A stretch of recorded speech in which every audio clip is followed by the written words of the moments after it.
Hi guys, in this video we will see how to see your Wi-Fi password as QR code in your Windows 11 and 10 system.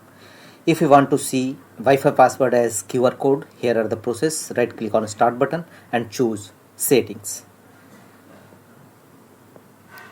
Windows settings will now open. Here from the left side, go to network and internet.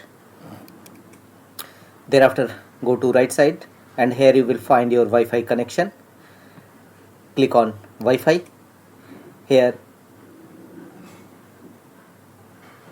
click on your connected Wi-Fi connection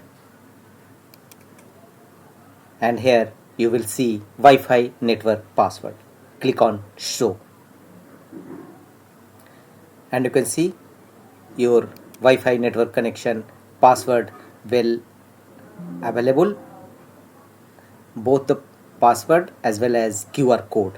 You can easily scan QR code for connect your Wi-Fi password from your Windows 11 and 10 system. That's all.